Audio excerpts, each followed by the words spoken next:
Have you ever tried to sneeze with your eyes open? It's almost impossible. But why? When you sneeze, your brain gets a signal to expel irritants.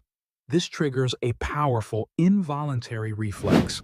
This reflex isn't just for your nose. Your brain automatically sends a signal to your eyelids, forcing them to shut. It's a protective mechanism to prevent germs from entering your eyes.